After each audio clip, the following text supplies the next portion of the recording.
Good evening. आप सभी का स्वागत है एक बार फिर से मिशन हाई नर्सिंग क्लासेस में। आज जो हम क्लास ले रहे हैं वो बीटीएस के एग्जाम के लिए फंडामेंटल ऑफ नर्सिंग का एक बहुत ही इंपॉर्टेंट जो टॉपिक है, जहां से क्वेश्चंस निकलते हैं हर एग्जाम में, ना कि बीटीएस में ही हर एग्जाम नहीं, हर एग्जाम में जिस टॉपिक से बहुत ही इंपॉर्टेंट क्वेश्चंस निकलते हैं उस टॉपिक को आज हम कवर करेंगे। और जैसा कि आपको दिख रहा होगा स्लाइड पे, मेरा नाम है मोहित, मैं अभी ज्वाइन किया हूं आपको पढ़ाने के लिए और उम्मीद और आशा करते हैं कि आपको समझ में आएगा ये सेशन। बस जुड़े रहिए, कुछ भी डाउट्स है वो कमेंट में करते रहिए।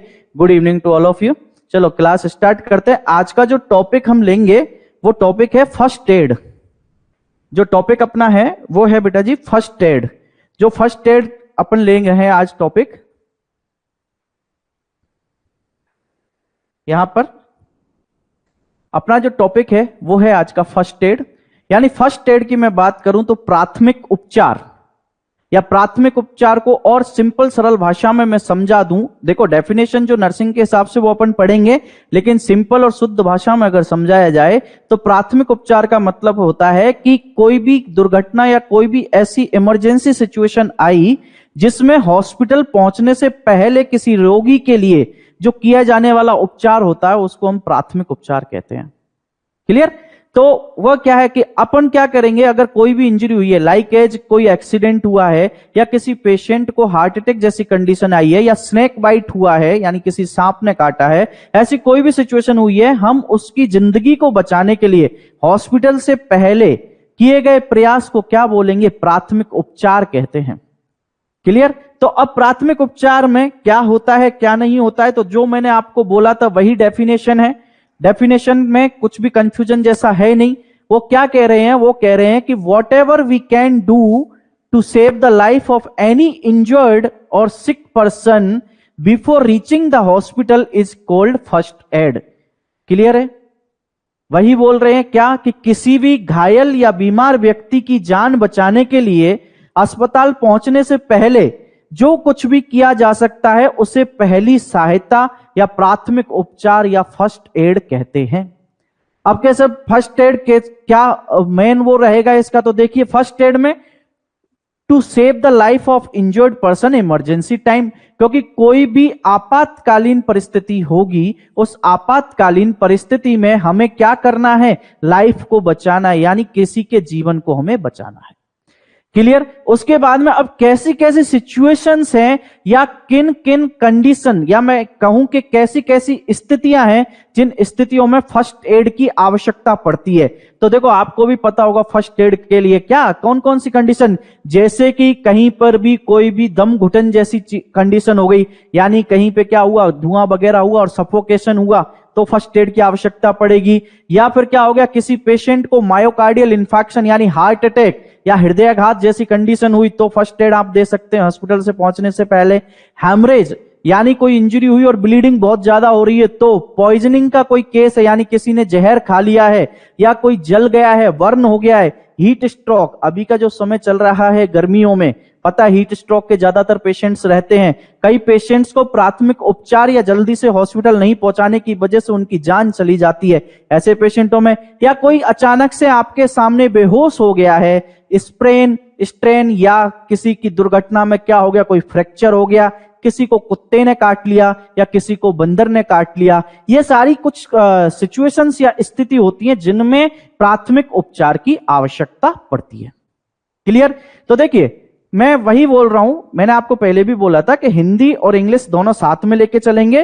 तो हिंदी और इंग्लिश के साथ में ही मैंने आपको पढ़ाया जा कि देखो आपातकालीन समय में घायल व्यक्ति के जान बचाने के लिए की जाने वाली आवश्यक मदद और कौन कौन सी कंडीशन में हो सकती है।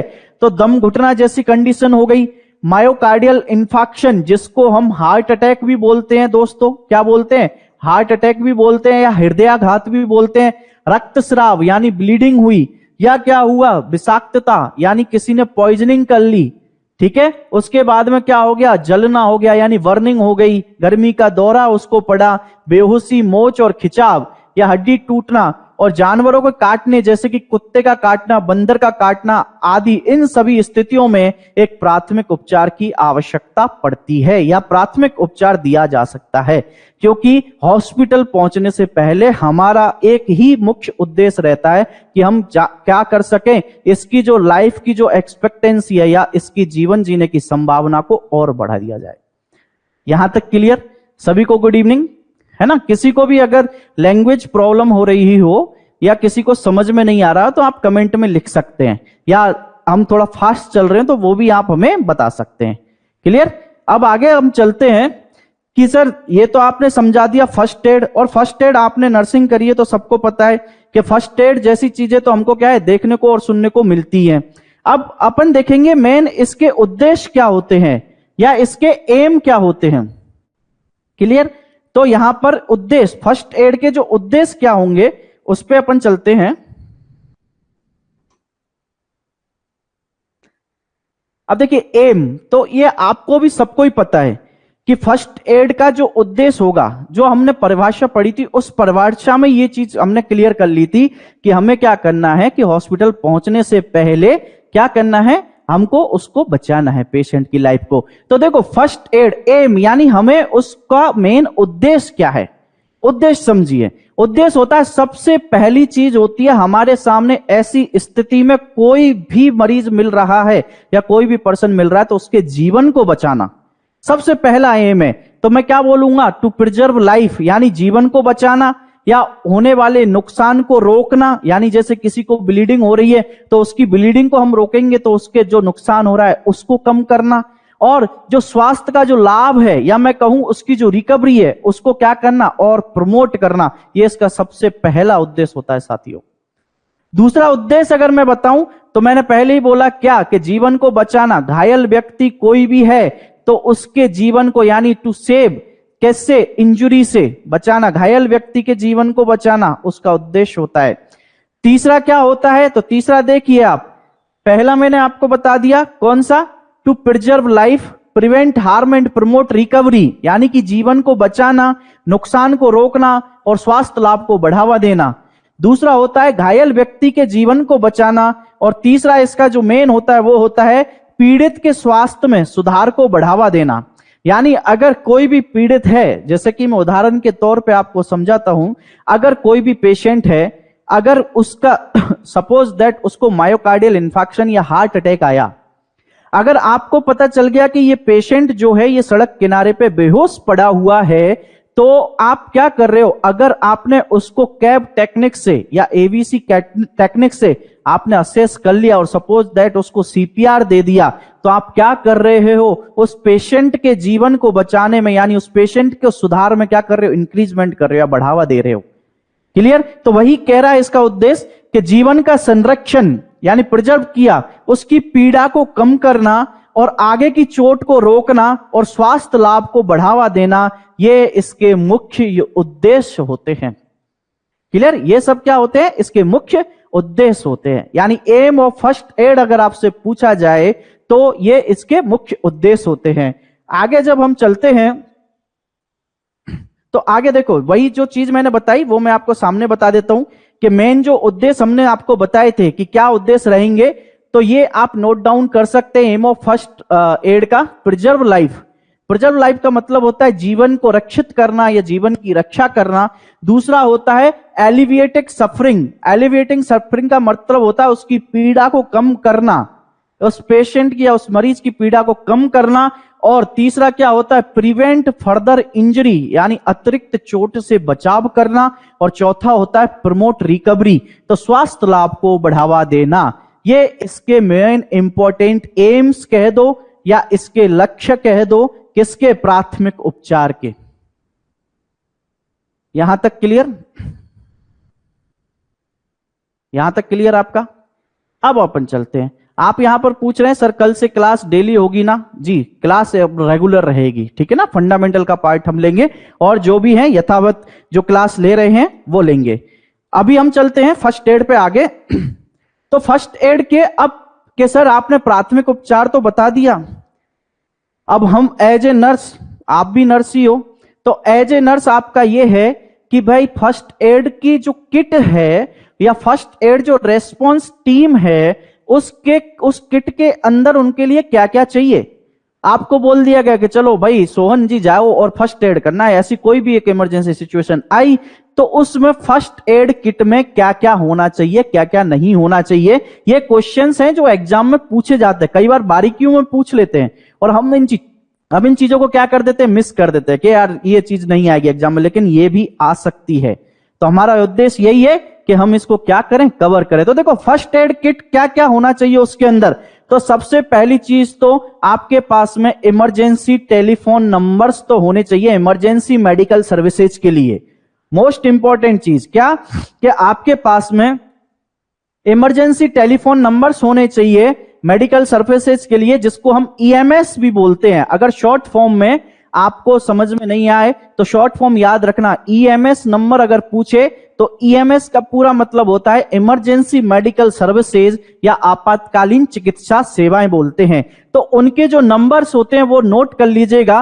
वो होता है, एक तो होता है 1092, एक होता है 102 और एक होता है 108। 3 इमरजेंसी नंबर्स होते हैं। क्लियर? ये इमरजेंसी नंबर्स आपके पास में हमेशा नोट डाउन होने चाहिए या हमेशा कहीं भी एक चार्ट पर लिखे होने चाहिए कि आपको पता तो चले कि कैसी सिचुएशन में हमें किसको कॉल करना है, किसको कॉल नहीं करना है।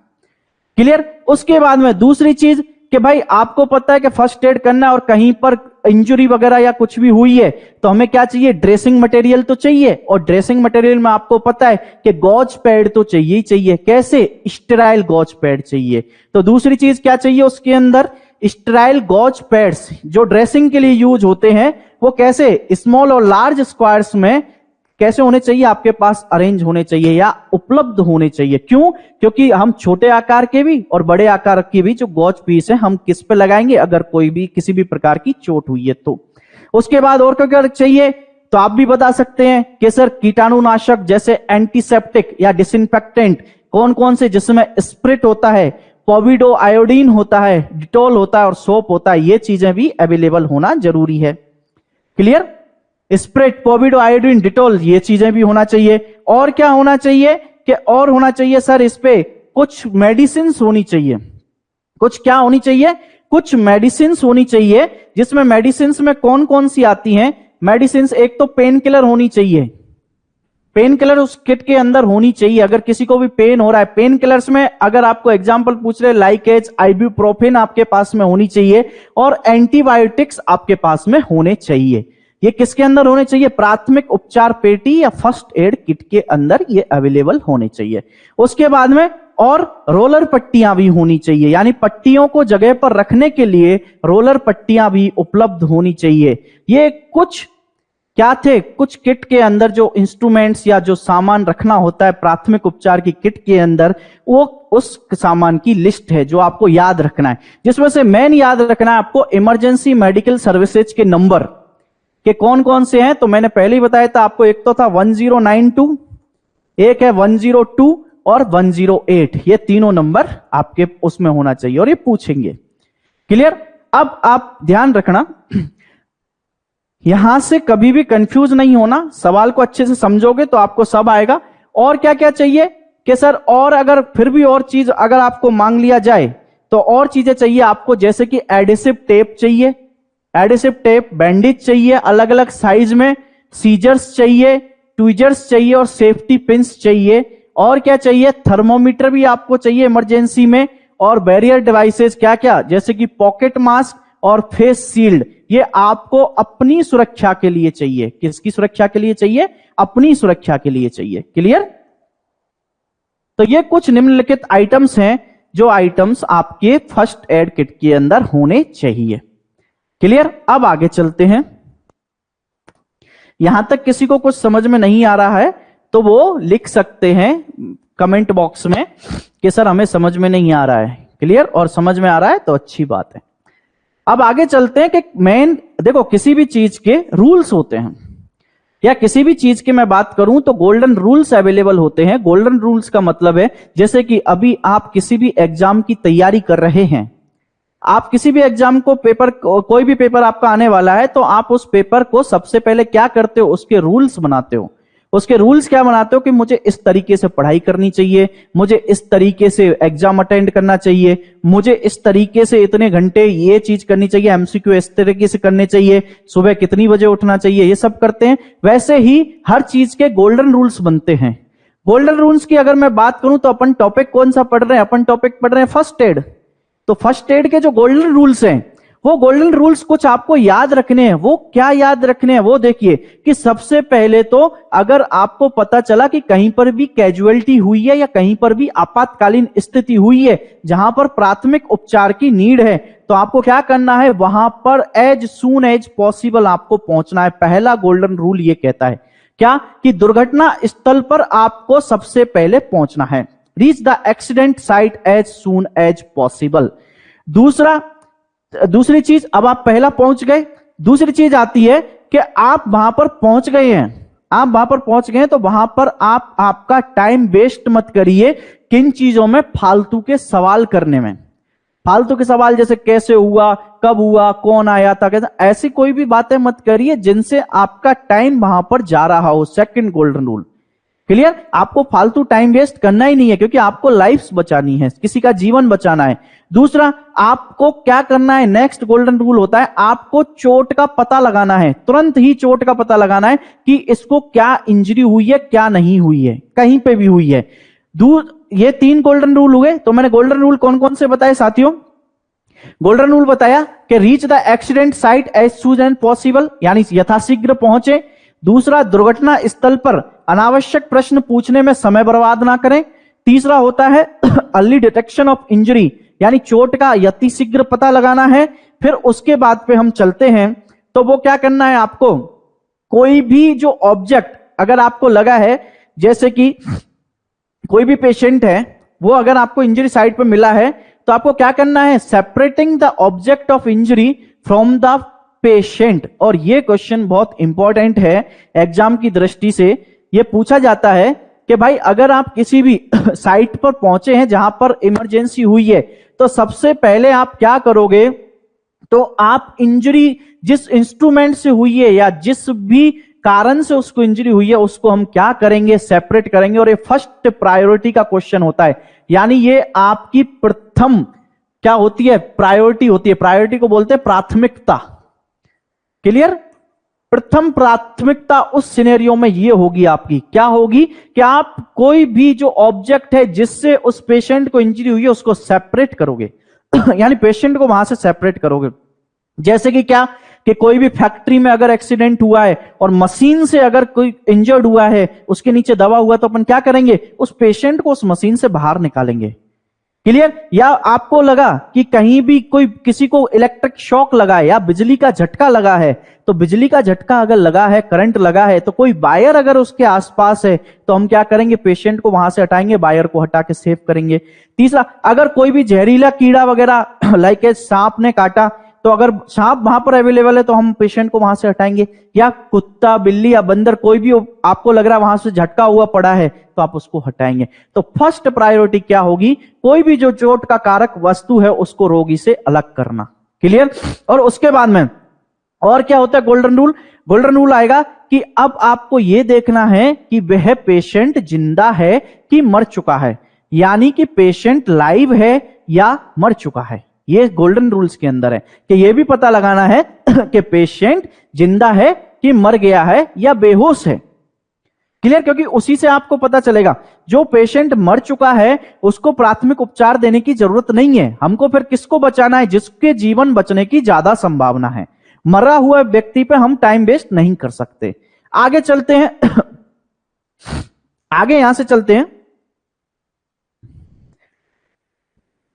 और क्या करोगे? फिर करोगे आप गोल्डन रूल्स में कि आपको प्राथमिक चिकित्सा उपायों की ऐसी विधि के आपको क्या करना है कि प्राथमिक जो चिकित्सा उपाय करोगे वो आप क्या करोगे? एबीसी मेथड के अकॉर्डिंग करोगे। लेकिन अभी यहां पर क्या है? एबीसी मेथड दिया हुआ है, एबीसी मेथड। ठीक है? इस एबीसी मेथड के बारे में आप जानते होंगे। एबीसी का मतलब होता है एयरवे, ठीक है? बी का मतलब होता है ब्रीथिंग, और सी का मतलब होता है सर्कुलेशन या कंप्रेशन। सी का मतलब होता है कंप्रेशन, ठीक है। लेकिन इसको अभी चेंज कर दिया गया है। एबीसी मेथड से पहले हम चेक करते थे, लेकिन अभी इसको चेंज कर दिया गया है, और चेंज करके इसको क्या कर दिया गया है, कैब कर दिया गया है। क्या कर दिया गया, कैब, यानी कंप्रेशन, एयरवे और ब्रीदिंग। क्लियर। तो आपको कैब मेथड से क्या करना है पेशेंटों को प्रायोरिटी देनी है कि किस पेशेंट की लाइफ एक्सपेक्टेंसी जो है वो ज्यादा है। कैब मेथड में पूरा समझाऊंगा अभी आगे, जैसे हम चलेंगे सीपीआर में वो, ठीक है। उसके बाद में आपको और क्या करना है, आपको उस पेशेंट का लेवल ऑफ कॉन्शियसनेस क्या करना है, आपको असेस करना है, यानी कि वह पेशेंट का जीवन चेतना का स्तर कितना है, या मैं बोलूं उस पेशेंट का होश में कितना है। कॉन्शियसनेस को बोलते हैं होश में कितना है, यानी वो पेशेंट बेहोश कितना है होश में कितना है। तो आपको क्या करना है, उस पेशेंट का लेवल ऑफ कॉन्शियसनेस असेस करना है। तीसरी चीज, अगर आपको मिले कि उस पेशेंट को इंजरी हुई है और वहां पर एक्टिव ब्लीडिंग हो रही है, तो एक्टिव ब्लीडिंग को रोकने के लिए हमें क्या करना है, उस वाली जगह पर या तो आप प्रेशर बैंडेज अप्लाई कर सकते हो, क्या कर सकते हो, प्रेशर बैंडेज अप्लाई कर सकते हो, या आपको लग रहा है कि यहां पर इसको ब्लीडिंग रोकने के लिए और कोई भी मेजर यूज किया जा सकता है, तो हमें क्या करना है, उसकी जो भी ब्लीडिंग हो रही है उस ब्लीडिंग को रोकना है। क्लियर। उसके बाद में रोगी का जो भी रिकॉर्ड है वो आपको बनाना है। ये गोल्डन रूल्स में चल रहे हैं, और आपको पता है कि डॉक्यूमेंटेशन तो हर चीज का बहुत ही जरूरी होता है साथियों। होता है कि नहीं होता है, क्योंकि डॉक्यूमेंटेशन जरूरी है। आप भी अगर हमसे पढ़ रहे हैं तो आप नोट्स बना रहे हैं, क्यों, क्योंकि डॉक्यूमेंटेशन रखना पड़ता है टू कीप द रिकॉर्ड, यानी रिकॉर्ड बनाए रखने के लिए रखना पड़ता है। तो आपको जो भी पेशेंट वहां पर मिले हैं उन पेशेंट्स के क्या मेंटेन करना है, रिकॉर्ड मेंटेन करना है। क्या मेंटेन करना है, रिकॉर्ड, या मैं कहूं डॉक्यूमेंटेशन प्रॉपर होना चाहिए। उसके बाद में आपको पेशेंट को कैसा रखना है, आपको पेशेंट को वार्म रखना है, यानी गर्म और आरामदायक कंडीशन में रखना है। गर्म और आरामदायक कंडीशन में कैसे की, जैसे कि कोई भी मास कैजुअलिटी या बड़े पैमाने पर इंजरी हुई है और आप किसी रोगी को देख रहे हो, तो आपको क्या करना है, उनको आश्वासन देना है, उनको अच्छी जगह रखना है, उनको वार्म और कंफर्टेबल रखना है। ऐसे अगर कोई टाइट क्लोथ वगैरह, यानी कोई भी टाइट कपड़े वगैरह उन्होंने पहने हुए हैं, तो वो सब उसके खोल देने हैं ताकि पेशेंट अच्छे से सांस ले पाए। क्लियर। अब और क्या है, अगर आपको लग रहा है जैसे कि कोई भी पेशेंट आपको मिला और वो पेशेंट आपको बोल रहा है कि सर मैं बच तो जाऊंगा, मैं जिंदा रहूंगा कि नहीं रहूंगा, या क्या होगा आगे, हमें कोई मदद मिलेगी कि नहीं मिलेगी, तो ऐसे में आपकी जिम्मेदारी बनती है कि आप उन पेशेंट्स को आश्वासन दें कि भैया आपको यथाशीघ्र ही हॉस्पिटल पहुंचा दिया जाएगा और आप जल्दी ही सही हो जाएंगे। आपको उसको दिलासा देना है, आपको उसको एटीट्यूड पॉजिटिव करना है। क्लियर। अब आगे यहां तक गोल्डन रूल समझ में आ गए किसी को कोई दिक्कत गोल्डन रूल समझने में, अगर किसी को कोई भी प्रॉब्लम है तो आप मुझे बता दीजिए, यहां तक का जो टॉपिक पढ़ा है उसके बारे में। क्लियर। फिर हम आगे बढ़ाएंगे। यहां तक जो हमने पढ़ा, फर्स्ट एड की डेफिनेशन क्या होती है, फर्स्ट एड के एम्स क्या होते हैं, यानी उसके उद्देश्य क्या होते हैं, और उसके बाद में फिर फर्स्ट एड के गोल्डन रूल्स क्या होते हैं। यहां तक अगर किसी को कोई भी प्रॉब्लम है तो आप बता दीजिए, और अगर आपको समझ में आ गया है तो बहुत अच्छा है। अभी आगे चलेंगे अपन, और इनके हर जो टॉपिक का हम फर्स्ट एड का करेंगे उनके एमसीक्यू की भी एक क्लास लेंगे पूरी, जो भी क्वेश्चंस आपके किस तरीके से बनते हैं किस तरीके से नहीं बनेंगे, आपको सारे क्वेश्चंस मैं यहां क्लियर भी कराऊंगा और पीडीएफ फॉर्मेट आपको मिल ही जाएगा। ठीक है, चलिए अब आगे बढ़ते हैं। अब हम टॉपिक वाइज लेते हैं, आगे चलते हैं। अब प्रिंसिपल ऑफ फर्स्ट एड भी अपन पढ़ लेते हैं। कि सर आपने गोल्डन रूल तो पढ़ा ही दिए, अब एक काम करो प्रिंसिपल ऑफ फर्स्ट एड भी बता दो कि सिद्धांत क्या होते हैं। ये तो आपको पता है किसी भी चीज के सिद्धांत होते हैं, तो प्रिंसिपल क्या होते हैं क्या नहीं होते उसका मैं बता देता हूं। देखो ये जो एबीसीज आ रहा है ना, इस एबीसीज का करेक्शन मैं करा दूंगा। ये कैब में आता है, आजकल ये चेंज हो गया है, ये एबीसी की जगह कैब हो गया। ठीक है, एयरवे ब्रीथिंग और सर्कुलेशन या कंप्रेशन को पहले चेक किया जाता था, अभी क्या करने लग गए हम, कैब मेथड यूज करने लग गए। फर्स्ट कंप्रेशन यानी सर्कुलेशन चेक करेंगे, सेकंड वन हम एयरवे चेक करेंगे, और थर्ड वन हम उसका ब्रीदिंग चेक करते हैं। तो ये चेंज हो गया है, मैं आपको चेंज करा दूंगा। आप इसको एबीसी ना, इसको क्या पढ़ते हैं अपन, कैब बोलेंगे। क्या बोलेंगे, कैब। वैसे भी अभी आप स्मार्ट हो ही गए हो बच्चे सारे, ऑनलाइन कैब में ही चलते हो तो कैब से याद रखने का कि हमें सबसे पहले प्रिंसिपल क्या कि उसके श्वास की जांच करनी है और कैब का फॉलो करना है। उसके बाद में दूसरी चीज जो मैंने आपको बताई कि अगर कोई भी चोट लगी है किसी भी पेशेंट को और पेशेंट को चोट लगी और उसको खून बह रहा है तो यथाशीघ्र सबसे पहले आपको उसके खून को रोकना है। तीसरा कि भाई इसके प्रिंसिपल देखो गोल्डन रूल जैसे ही है, सेम मैच ही करेंगे तो ज्यादा टाइम ना लेंगे, आप समझ जाएंगे, कनेक्ट करेंगे अगर गोल्डन रूल पे आप कॉन्शियस थे तो।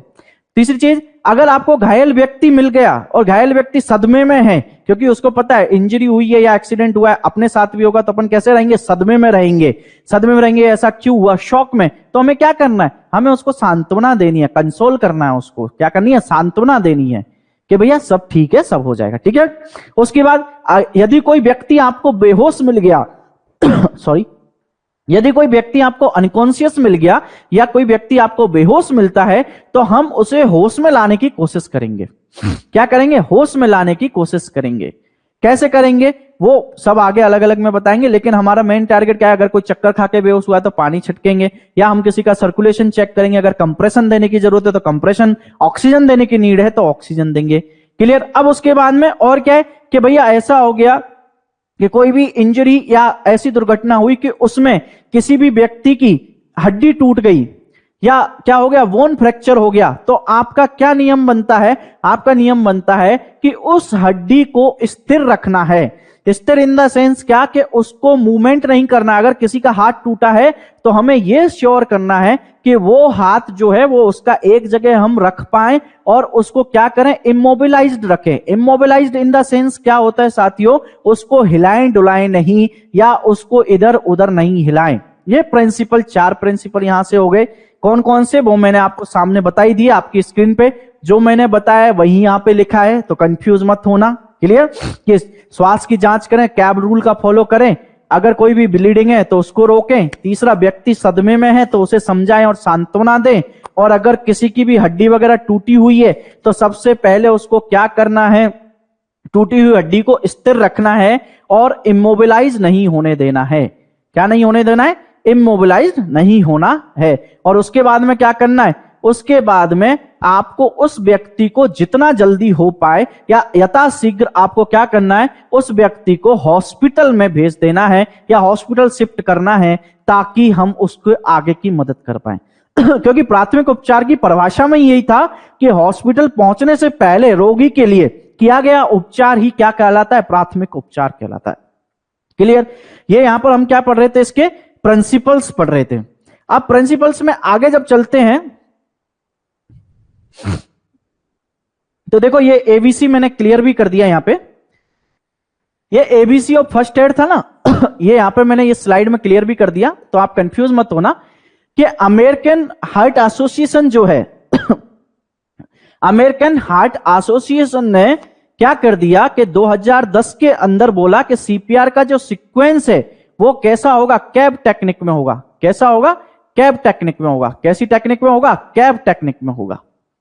कैसी टेक्निक में होगा, कैब टेक्निक में। ये क्वेश्चन इंपॉर्टेंट है, आपसे अगर कोई भी पूछ लिया जाए क्या कि अमेरिकन हार्ट एसोसिएशन ने 2010 या 2010 में जो सीपीआर सीक्वेंस को जो गाइड किया गया वो किस में किया गया, तो एबीसी की जगह उन्होंने इसको चेंज कर दिया कैब में। ये आपका महत्वपूर्ण सवाल है, आप याद रखना।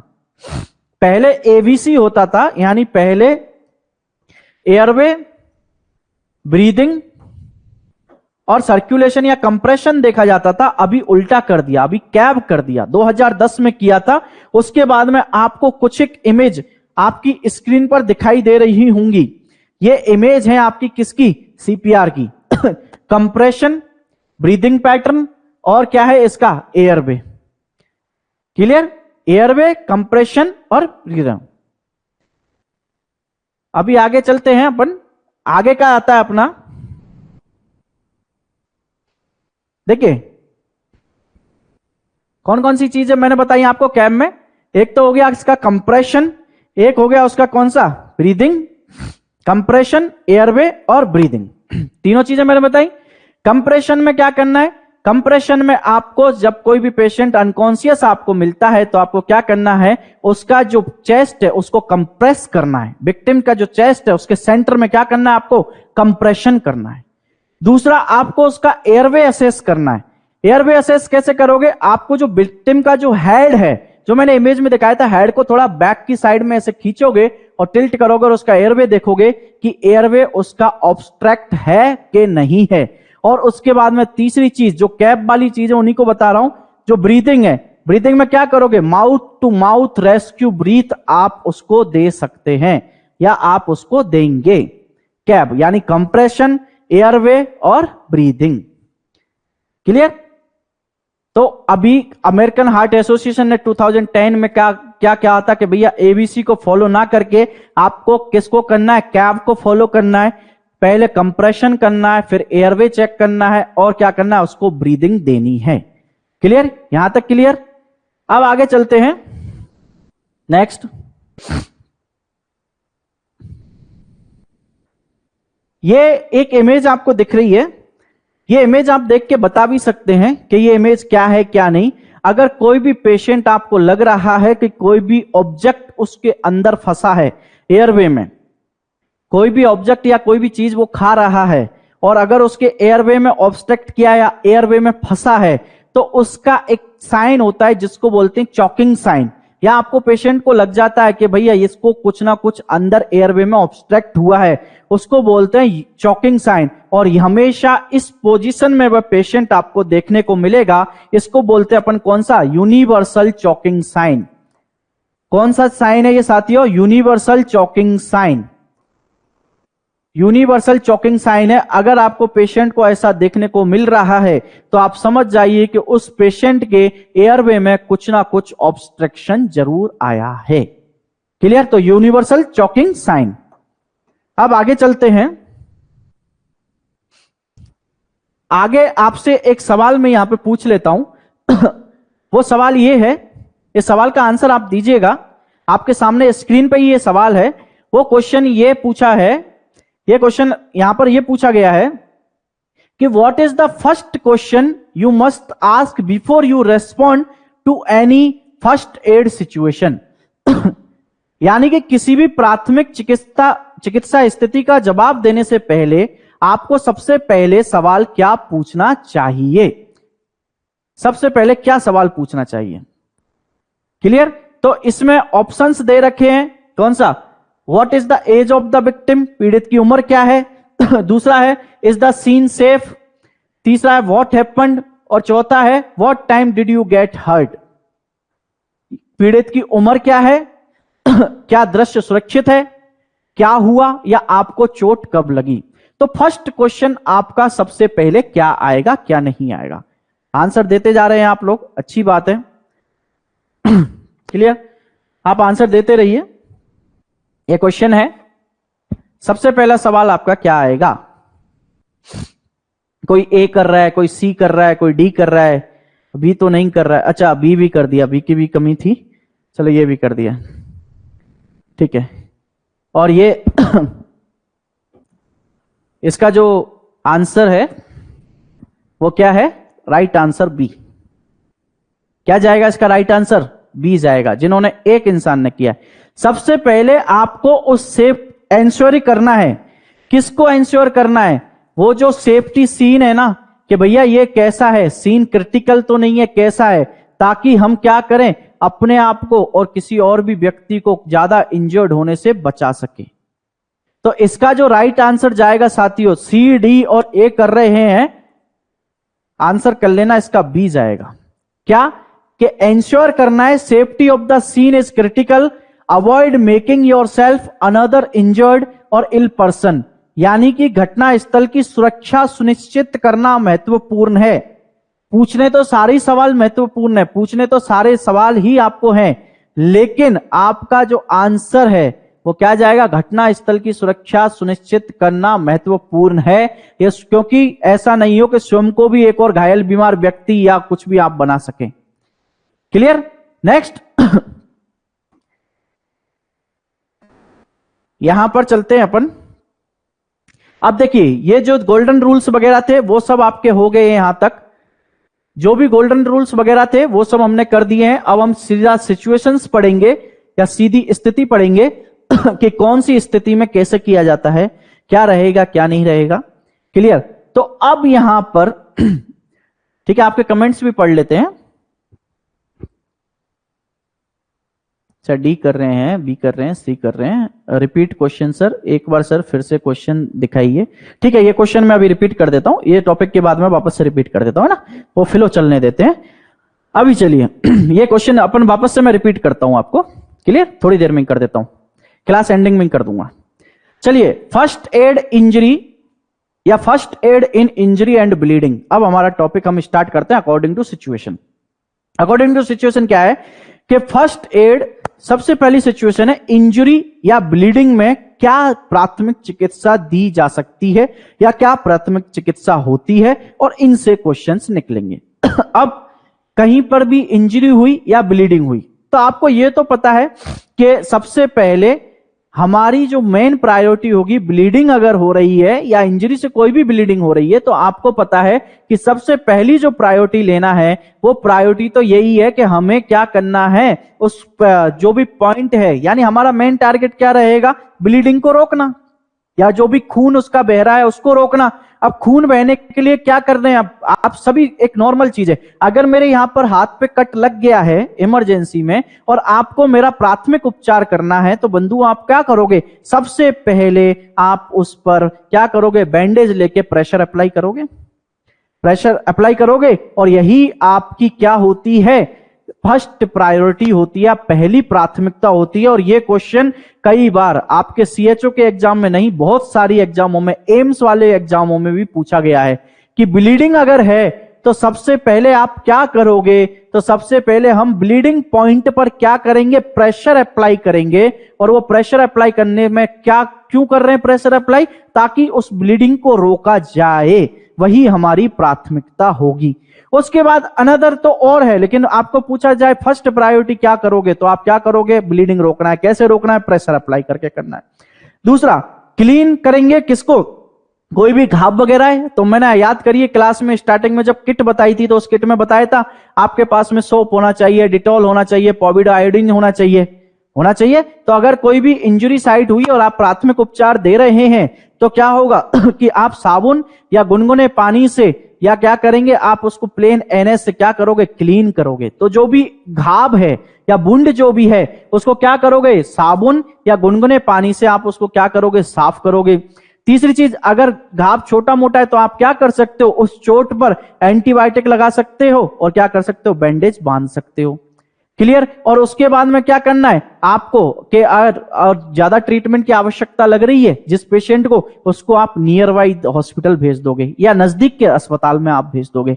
यहां से जो मेन सवाल जो निकलता है वो आपका ये निकलता है फर्स्ट प्रायोरिटी।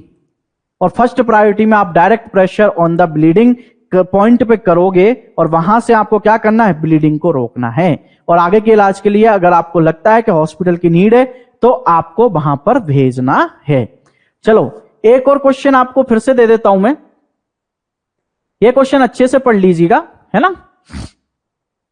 ये क्वेश्चन कह रहा है, ये क्वेश्चन अच्छे से पढ़िए।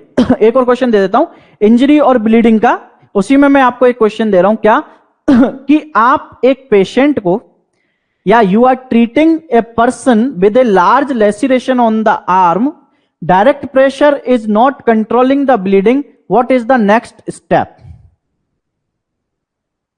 ठीक है, अब सुनिए, आप ट्रीट कर रहे हैं एक पर्सन को या एक ऐसे व्यक्ति का इलाज कर रहे हैं जिसके हाथ पर एक बड़ा चीरा लग गया है, सीधा दबाव, खून बहना नियंत्रण नहीं कर रहा है, तो अब आपका अगला कदम क्या होगा, अगला कदम क्या होगा। आपने जैसे मेरे यहां पर कट लगा, ठीक है, मेरे यहां पर कट लगा, मेरे यहां पर कट लगने के बाद में मैंने क्या किया, मैंने यहां पर, आपने मेरा प्रेशर बैंडेज अप्लाई किया, बट मेरा जो कट है वो इतना बड़ा है कि वो ब्लीडिंग रुक नहीं रही है।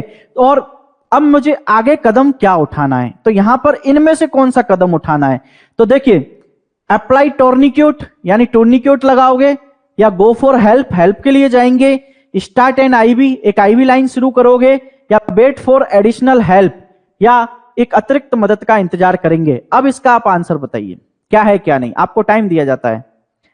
क्वेश्चन आपको सबको समझ में आ गया होगा, और जो इस क्वेश्चन को रिलेट कर गए वो सही आंसर दे देंगे। जो इस क्वेश्चन को रिलेट कर गए हैं वो सही आंसर कर देंगे, और जो क्वेश्चन को रिलेट नहीं कर पा रहे हैं वो गलत आंसर देंगे, है ना। अगर कोई डी आंसर दे रहा है तो भैया अगर आप अतिरिक्त मदद का अगर इंतजार करोगे तब तक तो उसकी ब्लीडिंग निकल चुकी होगी, वो पेशेंट एक्सपायर हो जाएगा। तो सबसे पहले देखिए, जिन्होंने डी आंसर लगाया है वो तो गलत है, क्लियर। डी आंसर लगाया वो तो गलत है। फिर क्या और क्या करेंगे सर कि गो फॉर हेल्प, अरे मदद के लिए तो जाएंगे लेकिन पहले हमें ब्लीडिंग को रोकना है, क्लियर।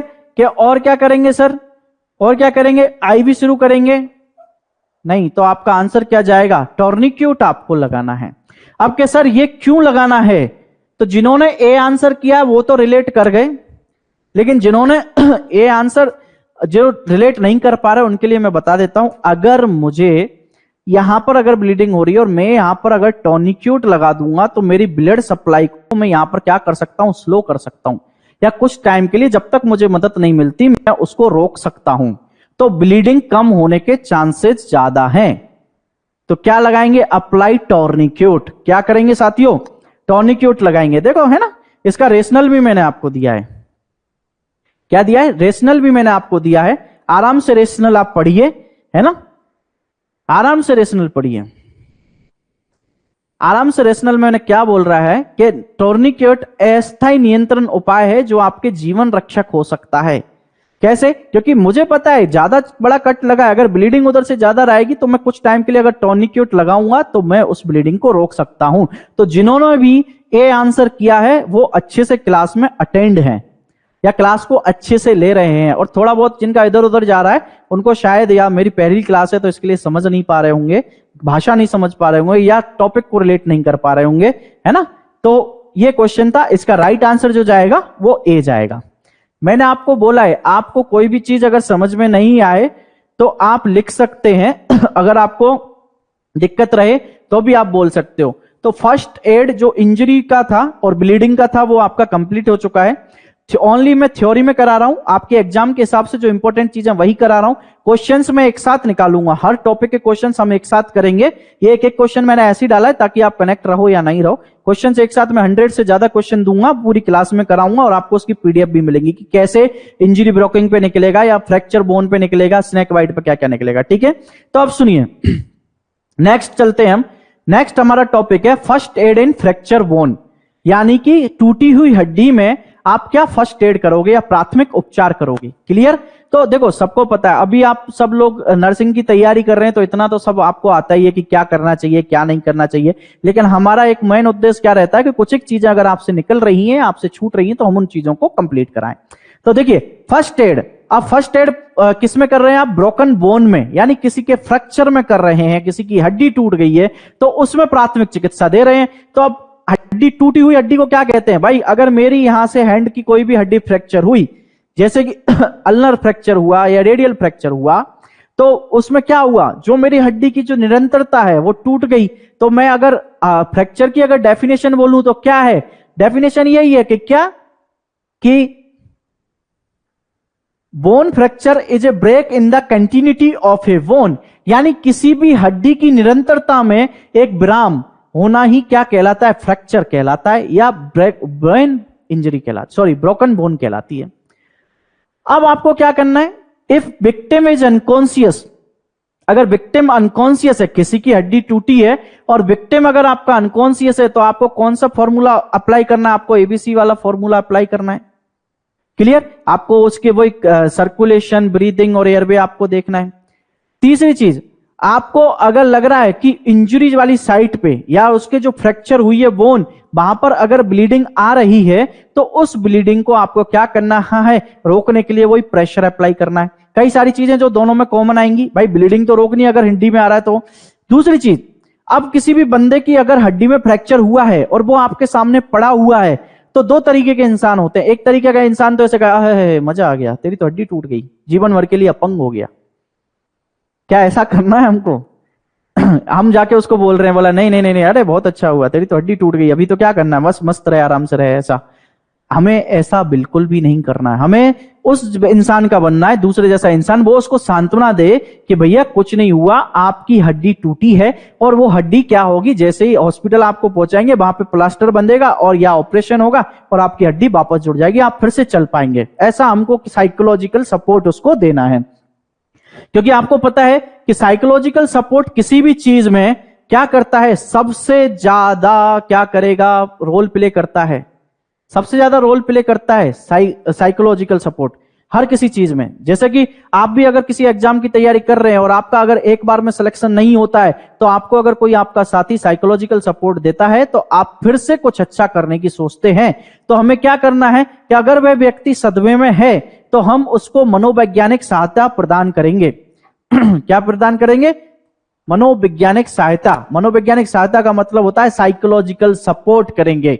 और इंपॉर्टेंट चीज, जो क्वेश्चन मैंने आपको पहले ही बता दिया था, और यह यूपीसीएचओ, जो यूपीसीएचओ का एग्जाम हुआ 2022 में, उसमें भी पूछा गया था कि आप किसी भी अगर बोन ब्रोकन है तो आप उसके लिए सबसे पहले क्या करोगे, तो आप क्या करोगे, इमोबिलाइज्ड कराने की कोशिश करोगे, या इमोबिलाइज्ड उस पार्ट को रखोगे, या उस हड्डी को आप इमोबिलाइज्ड रखोगे, या उसको स्थिर रखेंगे। कि स्थिर कैसे रख सकते हैं, तो कोई भी बैंडेज का आप स्प्लिंट बांध सकते हैं, जिससे कि वो हड्डी क्या हो, इधर उधर मूवमेंट नहीं करे, फ्रैक्चर ज्यादा ना बढ़े और उस पेशेंट का जो दर्द है वो थोड़ा कम हो।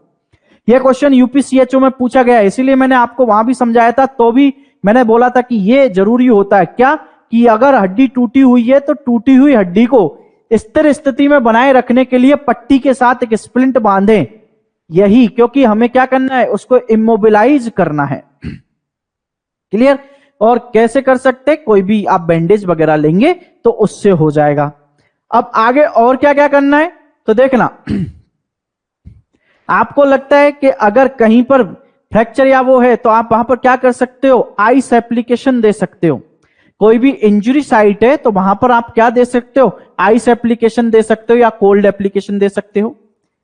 क्लियर? उसके बाद में अब आपको क्या करना है, प्राथमिक उपचार की जो चीजें थी वो तो आपने फॉलो कर ही ली, तो अब आपको क्या करना है, अब आप उस पेशेंट को यथाशीघ्र यानी as soon as possible nearby hospital लेके जाएं।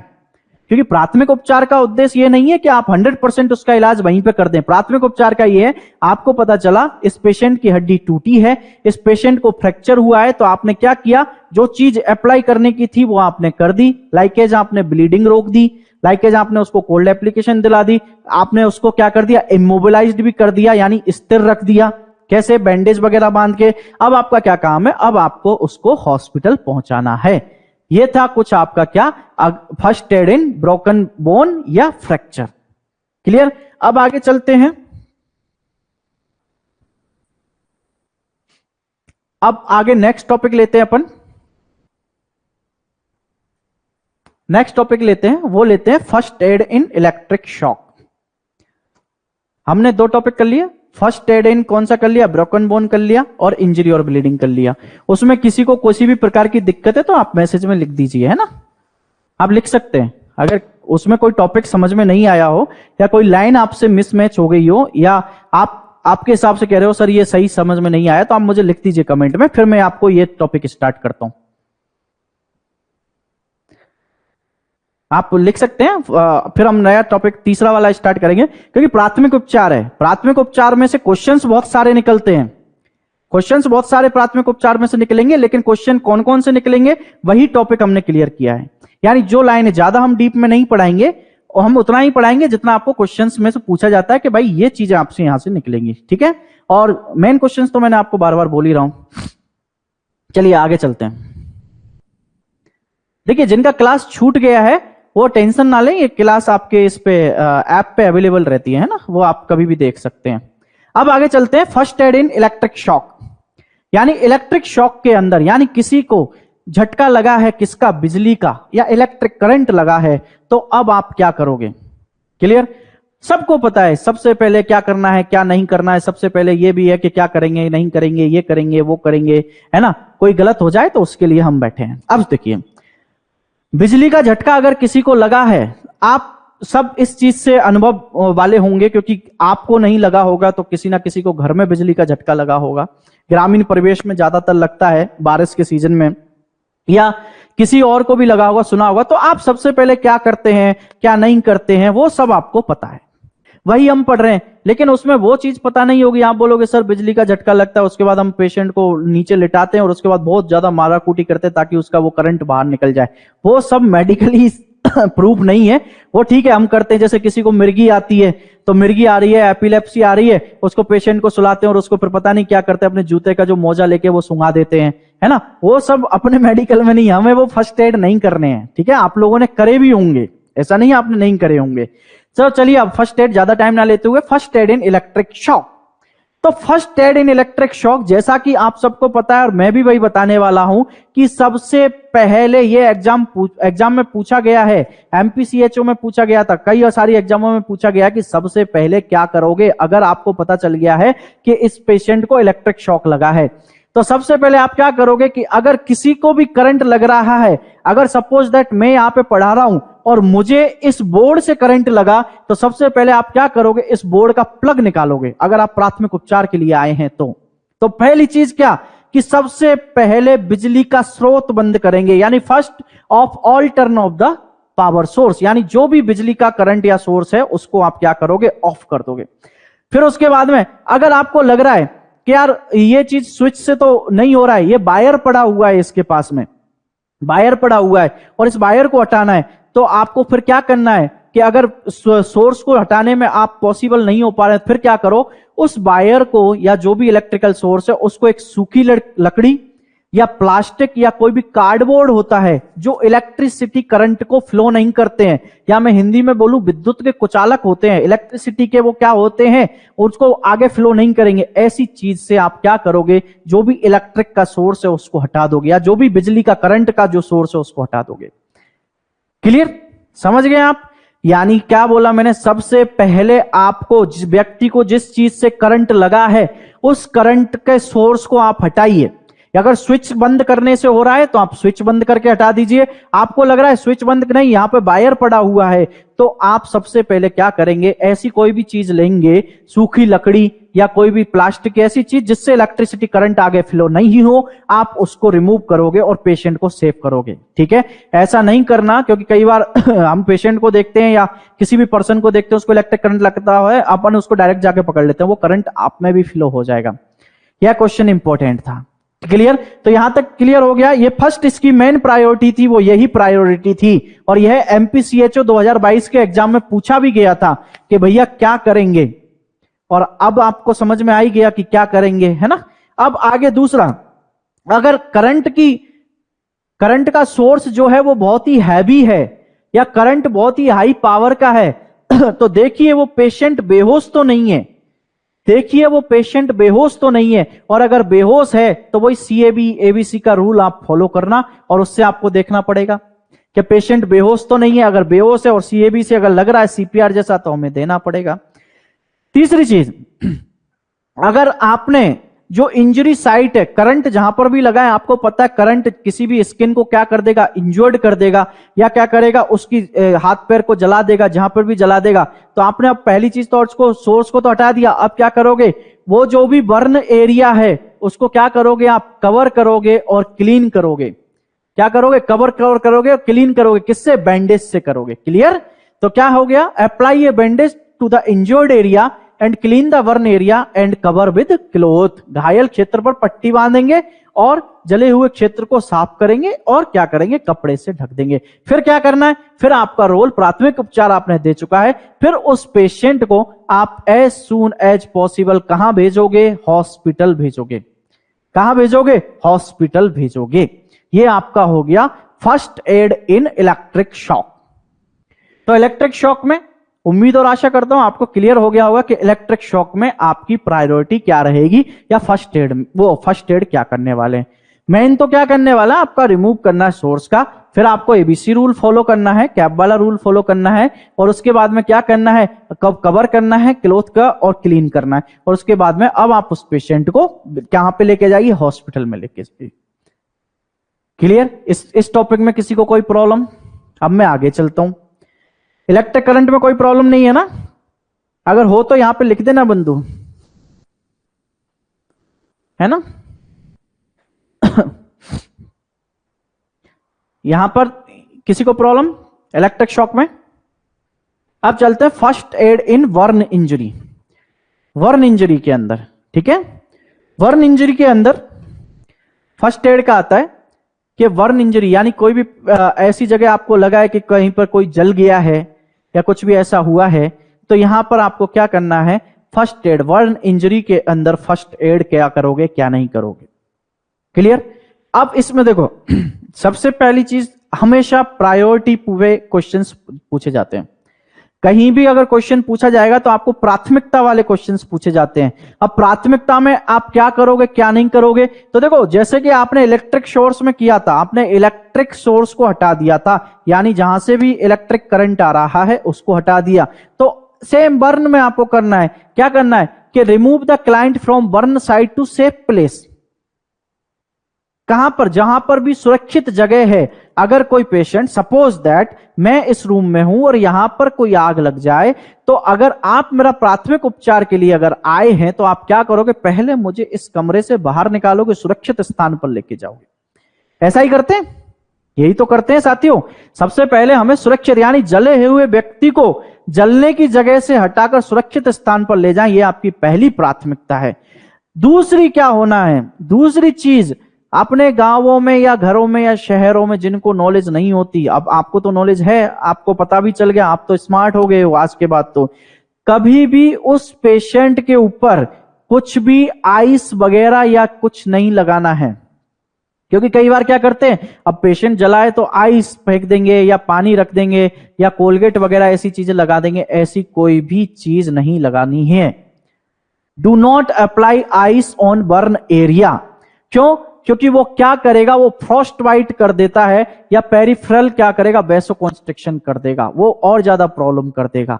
यानी जो उसकी खून की जो सप्लाई है, ये क्या है आपका क्वेश्चन, ये कि वहां पर आप आइस वगैरह बर्न एरिया पर नहीं करोगे, क्योंकि एक तो फ्रॉस्ट बाइट करेगा और दूसरा ये क्या करेगा, क्योंकि ये करेगा आपका पेरिफेरल वैसोकॉन्स्ट्रिक्शन। वैसोकॉन्स्ट्रिक्शन का मतलब होता है संकुचन। संकुचन का मतलब होता है कि अगर मेरी वेसल्स, जो ब्लड वेसल्स हैं, अगर वो कॉन्स्ट्रिक्ट हुई या अगर वो सिकुड़ी, तो उनके अंदर से जो ब्लड फ्लो है या जो खून की सप्लाई है वो इंपैक्ट हो जाएगी, या वो खून की सप्लाई है वो रुक जाएगी, जिसकी वजह से उस पेशेंट को और ज्यादा दिक्कत हो सकती है। तो आपको क्या नहीं करना, आपको कोई भी आइस वगैरह अप्लाई नहीं करनी है। क्लियर?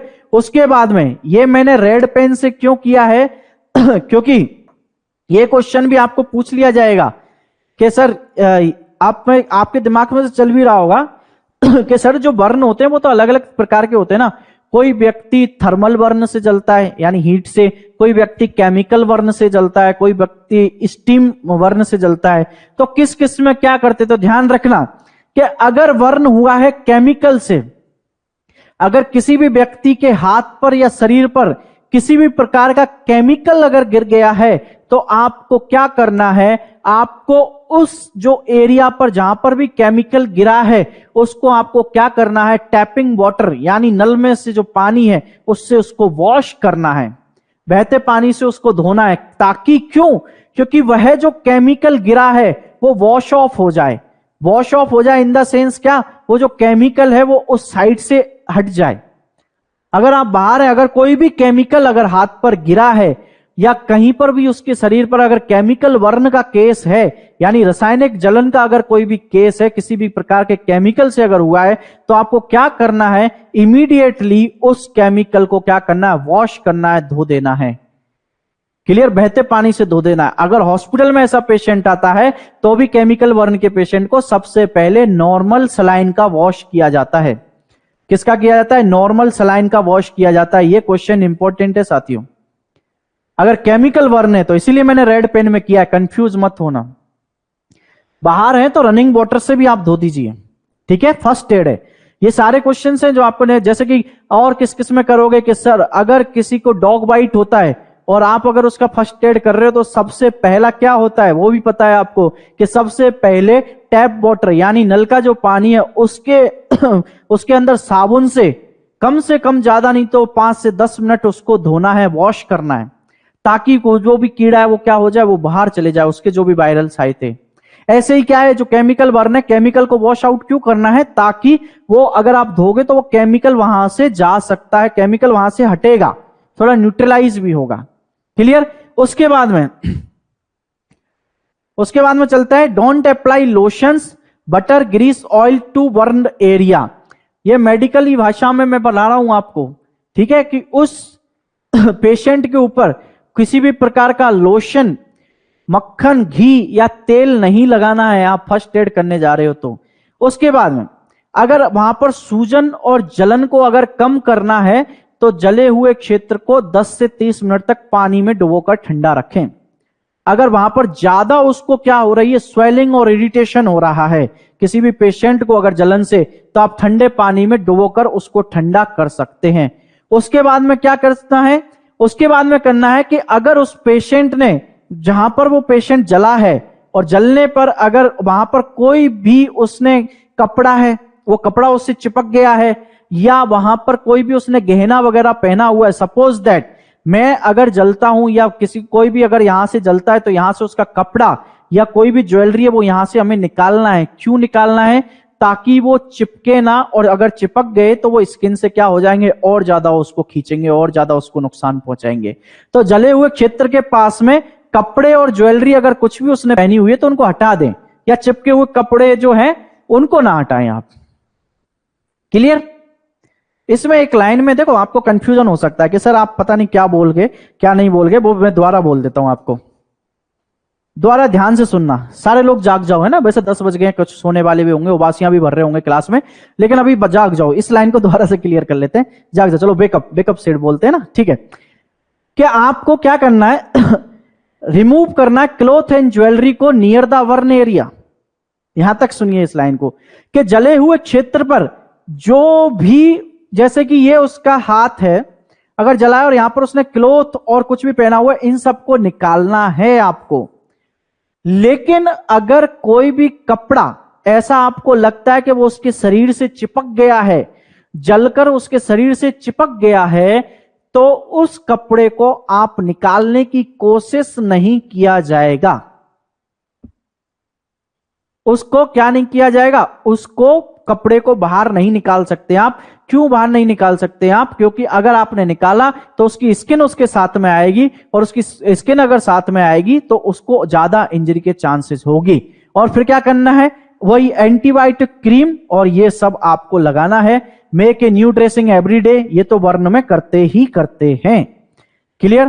तो उम्मीद और आशा है कि आपको यहां तक तो समझ में आ गया होगा कि उसके बाद में और क्या करना है, कि उसके बाद में सर पेन रिलीफ मेडिसिन और एंटीबायोटिक्स भी दे सकते हैं, अच्छी बात है। और उसके बाद में अगर देखो ये 4 तरीके के बर्न होते हैं, ये तो आपने पता होगा, फर्स्ट डिग्री, एक होता है सेकंड डिग्री बर्न, एक होता है थर्ड डिग्री बर्न, और एक होता है फोर्थ डिग्री बर्न। क्लियर। ये तो 4 तरीके के बर्न होते हैं, यानी जलने के भी 4 तरीके होते हैं, 4 ग्रेड होती हैं या 4 डिग्री के होते हैं, first degree, second degree, third degree और fourth degree. First degree burn में तो सुपरफिशियली होता है, कौन सा होता है, सुपरफिशियली बर्न होता है, सुपरफिशियली बर्न होता है, या मैं इसमें कहूं अपनी जो स्किन है उसकी एपिडर्मिस जो लेयर होती है वो इन्वॉल्व होती है, यानी सुपरफिशियली बर्न होता है फर्स्ट डिग्री। सेकंड डिग्री में क्या होगा, अपनी जो डर्मिस लेयर है वो भी क्या हो जाएगी, इन्वॉल्व हो जाएगी, ठीक है, और कुछ एक सबक्यूटेनियस टिश्यूज भी इन्वॉल्व हो जाएंगे। थर्ड डिग्री में जो है वो, थर्ड डिग्री में आपके क्या होगा, आपके सबक्यूटेनियस टिश्यू इन्वॉल्व हो गए, है ना, और फोर्थ डिग्री है उसमें आपकी मसल्स भी इन्वॉल्व हो गई हैं। तो ये फोर्थ डिग्री बर्न और थर्ड डिग्री बर्न जो होते हैं, ये होते हैं कैसे, सीरियस नेचर के। कैसे होते हैं, सीरियस नेचर के बर्न होते हैं, यानी कि वह पेशेंट ज्यादा जला हुआ है, और ऐसे पेशेंट को आपको क्या करना है, जल्द ही हॉस्पिटल भेजना है। जल्दी क्या भेजना है, उसको हॉस्पिटल भेजना है। क्लियर। थर्ड और फोर्थ डिग्री, फर्स्ट और सेकंड डिग्री को आप प्राथमिक उपचार देके फर्स्ट डिग्री वाले को तो घर भी भेज सकते हैं, सेकंड डिग्री वाले को भी घर पे के भाई अभी ठीक है आप, लेकिन थर्ड और फोर्थ डिग्री को नहीं, आपको डायरेक्ट कहां भेजना है, हॉस्पिटल भेजना है। कि सर ये पेशेंट कितना जला है कितना नहीं जला है, तो उसका एक क्वेश्चन है, याद रख लेना, पेशेंट कितना जला है कितना नहीं जला है, उस फॉर्मूला को निकालने के लिए एक रूल याद किया जाता है, और जिसको बोलते हैं रूल ऑफ 9 या रूल 9। ये इंपॉर्टेंट क्वेश्चन है। क्लियर? वर्ण की सीवियरिटी या वर्ण की डिग्री जानने के लिए, या वर्ण कितना प्रतिशत वर्ण उसकी बॉडी जली हुई है, या टीबीए से बोलते हैं टोटल बर्निंग सरफेस एरिया, कितना जला हुआ है, उसको निकालने के लिए हम रूल ऑफ 9 यूज करते हैं। ये इंपॉर्टेंट क्वेश्चन है। आपसे पूछ लिया जाए कि वर्ण की जो टोटल बॉडी सरफेस एरिया, जब टोटल वर्ण सरफेस एरिया निकालना है तो कौन सा यूज करेंगे, तो रूल ऑफ 9 या रूल 9 बोलते हैं इसको। क्या बोलते हैं? रूल 9 भी बोल सकते हैं। ठीक है, यह यूज किया जाता है। 9 ये नहीं आएगा, रूल 9, रूल 9। क्लियर? अब चलते हैं आगे।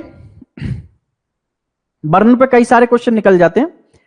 तो अब देखिए, जैसा कि मैंने यहां पे निकला है, वो जो आपको रूल 9 निकाला ना, उसी के हिसाब से आपको पता चल जाएगा क्या है क्या नहीं। तो अब देखिए, अगर जैसे कि आपने कौन सा रूल था, ये तो रूल आपको याद ही हो जाएगा। देखो, जिसने नहीं लिखा हो वो लिख लेना। रूल 9 है, और रूल 9 वर्ण में यूज किया जाता है। और कब यूज किया जाता है? जब टीबीए से, यानी टोटल बॉडी सरफेस एरिया कितना प्रतिशत जला है, कितना प्रतिशत नहीं जला है, उसको याद करने के लिए। अब टीबीए से अगर आपका 10% जला है, या मैं कहूं कुल शारीरिक क्षेत्र का 10% से कम जला है, तो उसको माइल्ड बर्न बोला जाएगा। अगर आपसे क्वेश्चन पूछा जाए कि माइल्ड बर्न क्या होता है, इस पे थोड़ा आप ना कॉन्शियस हो जाइए। ये इंपॉर्टेंट टॉपिक है वर्ण का, जो करना था वो तो कर लिया, लेकिन ये क्या कहता है? एक तो रूल 9 पूछा जाता है, एक पूछा जाता है कि माइल्ड बर्न या हल्का जला हुआ किसको माना जाता है। तो ध्यान रखना, अगर 10% यानी 10% से कम जला हुआ है तो उसको माइल्ड बर्न की कैटेगरी में डाला जाता है। किसमें डाला जाता है? माइल्ड बर्न की कैटेगरी में। दूसरा, यहां से इंपॉर्टेंट, अगर 10 से 20% अगर एरिया जला है, 10 से 20% अगर एरिया जला है, तो उसको हम काउंट करते हैं first and second degree burn के अंदर। इंपॉर्टेंट है भाई, फर्स्ट एंड सेकंड डिग्री के अंदर कंसीडर करते हैं अगर 10 से 20% जला है, और उसको बोलते हैं हम मॉडरेट बर्न। कौन सा बर्न बोलते हैं? मॉडरेट बर्न बोलते हैं।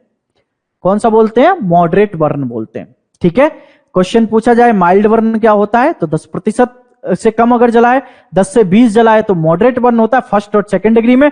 और यहां से ही एक और क्वेश्चन निकल जाता है कि सर सीवियर बर्न या गंभीर बर्न किसको बोलेंगे, तो 20% से ज्यादा अगर किसी का भी टोटल बॉडी सरफेस एरिया अगर जला है, तो उसको हमेशा सीवियर बर्न में कंसीडर किया जाएगा। क्या कंसीडर किया जाएगा? सीवियर बर्न में किया जाएगा। और ये भी, अगर 10% से ज्यादा कोई भी मरीज अगर जल गया है, तो उसको आईवी फ्लूइड थेरेपी देनी पड़ती है। ये सारे इंपॉर्टेंट क्वेश्चन है साथियों, इसको ध्यान से सुन लेना। अगर आपको नहीं समझ में आए तो वापस पूछ लेना, सारी लाइनें इंपॉर्टेंट है। ठीक है, माइल्ड बर्न क्या होता है, मॉडरेट बर्न क्या होता है, सीवियर बर्न क्या होता है, कितने प्रतिशत होता है, और कौन से प्रतिशत से ज्यादा हमको आईवी फ्लूइड देना पड़ता है। तो ध्यान रखना, 10% से ज्यादा अगर कोई भी पर्सन जला है तो उसको आईवी फ्लूइड थेरेपी देनी पड़ेगी, आईवी फ्लूइड थेरेपी। उसके बाद में, यहां तक सबको क्लियर हो गया? Clear? Mild burn, moderate burn, और ये यहां तक किसी को कोई दिक्कत हो तो बता देना। अब आगे चलते हैं, कौन सा कि सर आपने बोला था कि अभी बर्न अलग अलग प्रकार के होते हैं। मैंने बोला था, देखो जलने के प्रकार के हिसाब से इनको 5 प्रकार के बर्न में माना जाता है। किस किस में माना जाता है? 5 प्रकार के हिसाब से मानते हैं। 5 टाइप्स होते हैं बर्न के, यानी किस किस तरीके से जला हुआ होता है। एक तो होता है थर्मल बर्न, एक कौन सा होता है? Thermal burn. एक होता है आपका केमिकल बर्न, है ना, ये याद रख लेना अगर आपको कोई पूछ ले।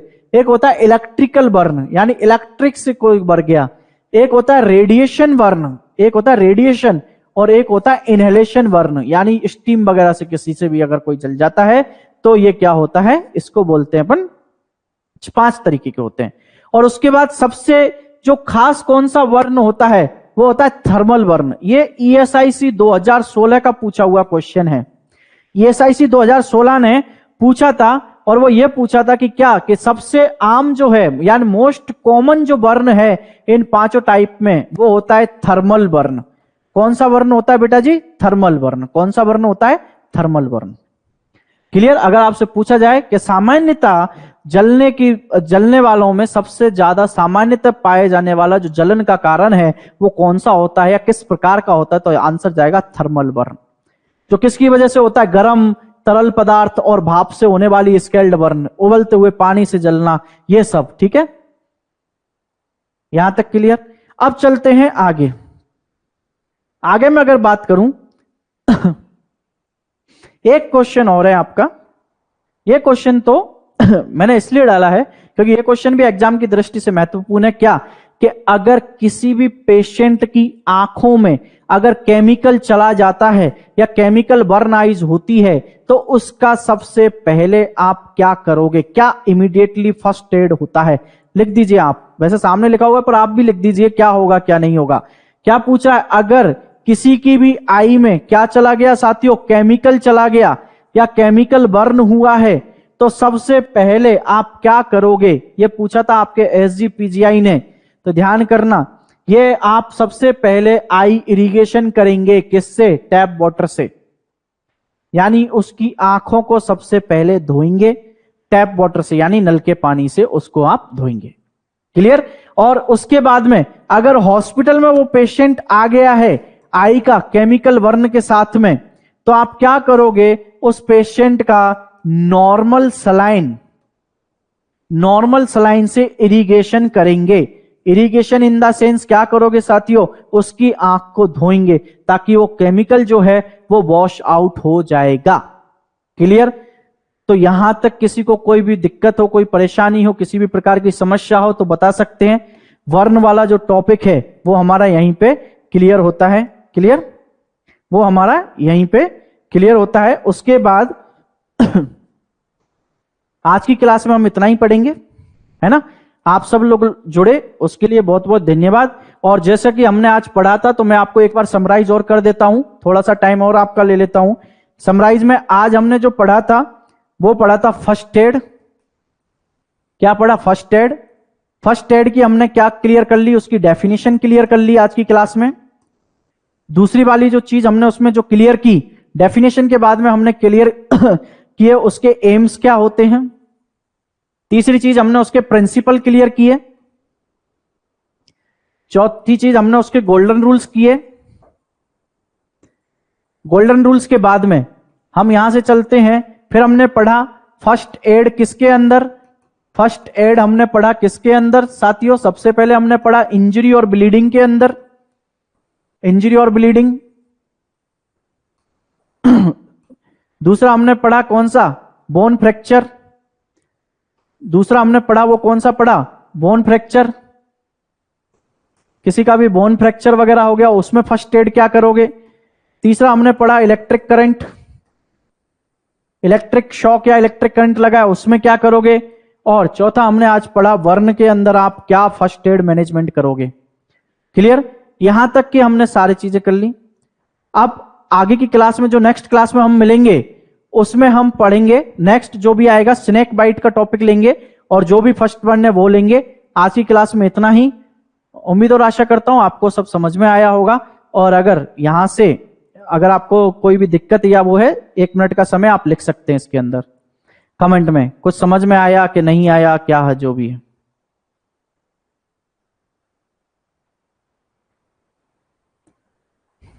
आप लिख रहे हैं टॉपिक पूरा कर दीजिए सर। जरूर, आपका टॉपिक दिए हुए समय सीमा के अंदर ही किया जाएगा, कंप्लीट किया जाएगा, कोई दिक्कत नहीं है ना, आप टेंशन मत लीजिए। चलिए आज की क्लास यहीं पे खत्म करते हैं। अब मिलते हैं अगली क्लास में, तब तक आपकी तैयारी करते रहिए। धन्यवाद, good night, bye bye, Tata.